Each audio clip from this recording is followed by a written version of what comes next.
नमस्कार, न्यूज 18 के digital platform पर आपका बहुत स्वागत है। मैं हूं आपके साथ अंशिका पाठक।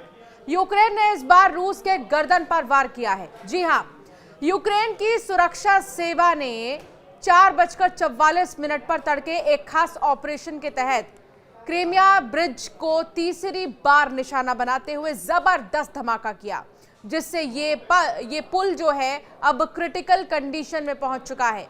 खास बात तो यह है कि इस बार हमला समुद्र के अंदर से किया गया। पुतिन ऊपर देखते रहे लेकिन नीचे ब्लास्ट हो गया, जिसे यूक्रेन ने महीनों की तैयारी वाला मिशन बताया है। समंदर में बना 19 किलोमीटर लंबा ये पुल रूस को क्रीमिया से जोड़ता है। यूक्रेन ने एक हफ्ते के भीतर ही दूसरी बड़ी तबाही मचाई है। 1 जून को ड्रोन हमले के बाद इस बार उसने पानी के अंदर धमाका किया, जिससे रूस हिल गया है। यूक्रेनी रक्षा मंत्रालय ने बताया कि यह ऑपरेशन कई महीनों तक योजना और निगरानी के बाद अंजाम दिया गया। @डिफेंस यूके आधिकारिक पोस्ट के अनुसार SBU एजेंट्स ने पुल की अंडर वाटर सपोर्ट पिलर्स में विस्फोटक लगाए, जिन्हें आज सुबह 4:44 पर डेटोनेट किया गया। विस्फोट में करीब 1100 किलो TNT के बराबर विस्फोटक इस्तेमाल किए गए, जिससे पुल की नींव को समुद्र तल से गहरी चोट पहुंची है। रूस ने 2013 में क्रीमिया को यूक्रेन से छीन लिया था। यूक्रेन ने यह धमाका रूसी सेना को हथियारों की आपूर्ति रोकने के लिए की है। क्रीमिया के जरिए रूस लगातार यूक्रेन के सीमावर्ती इलाकों में हवाई हमले कर रहा है। यूक्रेन ने तड़के 5 बजे के करीब यानी कि 4:44 पर यह धमाका किया, जब सुरक्षा थोड़ी ढीली रहती है। उसने कई महीनों तक रेकी कर क्रीमियाई ब्रिज को जमींदोज करने का ऑपरेशन रचा। 13 किलोमीटर लंबा ये पुल अब किसी भी वक्त पूरी तरह से गिर सकता है। क्रीमियन पुल को केर्च ब्रिज भी कहते हैं। रूस और क्रीमिया के बीच ये रेल एंड रोड ब्रिज जीवन रेखा की तरह है। रूस ने क्रीमिया पर कब्जे के बाद ये पुल तैयार कराया। रूसी इसी पुल के जरिए हथियारों और सैनिकों को यूक्रेन भेजता है। यूक्रेन ने इससे पहले 1 जून को रूस को 4 वायुसेना ठिकानों को उसी की सरजमीं से निशाना बनाया था। ड्रोन अटैक के जरिए उसके 41 लड़ाकू विमानों को ध्वस्त किया गया था। इसमें परमाणु हमला करने में सक्षम बम वर्षक विमान भी शामिल थे।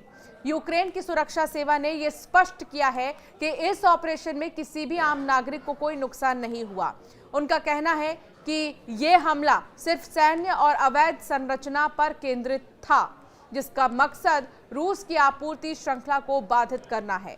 हालांकि रूस की ओर से अभी तक इस हमले पर कोई विस्तृत आधिकारिक प्रतिक्रिया नहीं आई है, लेकिन स्थानीय रूसी मीडिया और टेलीग्राम चैनलों पर अफरा तफरी और ट्रैफिक ब्लॉकेज की खबरें आ रही हैं। ये संकेत है कि रूस फिर एक बार रणनीतिक रूप से चौंका है।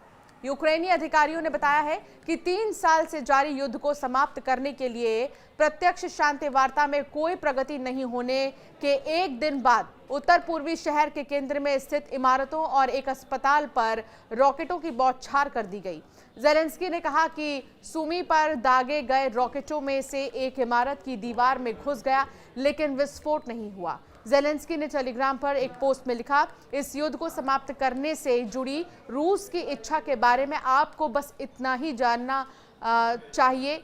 ज़ेलेंस्की ने कहा, यह स्पष्ट है कि वैश्विक दबाव के बिना अमेरिका, यूरोप और दुनिया के सभी सत्तारूढ़ लोगों की निर्णायक कार्रवाई के बिना संयुक्त राष्ट्र के अनुसार इस युद्ध में अब तक 12,000 से ज्यादा यूक्रेनी नागरिक मारे गए हैं। साथ ही लगभग 1000 किलोमीटर लंबे अग्रिम मोर्चे पर दोनों पक्षों के हजारों सैनिक भी मारे गए हैं।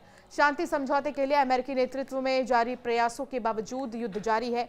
पुतिन युद्ध विराम के लिए सहमत नहीं होंगे। इस्तांबुल में सोमवार को हुई वार्ता में युद्धरत देशों के प्रतिनिधिमंडल मृत और घायल सैनिकों की अदला बदली करने पर सहमत हुए थे, लेकिन युद्ध समाप्त करने के लिए उनकी शर्त बहुत अलग रही है। संयुक्त राष्ट्र के अनुसार इस युद्ध में अब तक 12,000 से ज्यादा यूक्रेनी नागरिक मारे गए हैं। साथ ही लगभग 1000 किलोमीटर लंबे अग्रिम मोर्चे पर दोनों पक्षों के हजारों सैनिक भी मारे गए। शांति समझौते के लिए अमेरिकी नेतृत्व में जारी प्रयासों के बावजूद युद्ध अभी भी जारी है। रूस के पास यूक्रेन की तुलना में बड़ी सेना और अधिक आर्थिक संसाधन है, लेकिन यूक्रेनी अधिकारियों ने कहा है कि उनके ड्रोन हमले ने रूस के अंदर घुसकर हवाई अड्डों पर मौजूद 40 से ज्यादा युद्धक विमानों को क्षतिग्रस्त या नष्ट कर दिया है। यह हमला क्रेमलिन के रणनीतिक शस्त्रागार और इसकी सैन्य प्रतिष्ठा के लिए भी एक गंभीर झटका था। तो फिलहाल ऐसा धमाका यूक्रेन ने रूस में किया है, उस क्रीमिया के पुल पर किया है, जिसको सोचना रूस के लिए मुश्किल ही नहीं नामुमकिन था। लेकिन बावजूद इसके ये तगड़ा झटका यूक्रेन की तरफ से रूस को दिया गया है। अब देखना होगा कि रूस का अगला कदम क्या होगा इस पर। आप जरूर हमें कमेंट कर बताएं आपका क्या मानना है इस टॉपिक पर।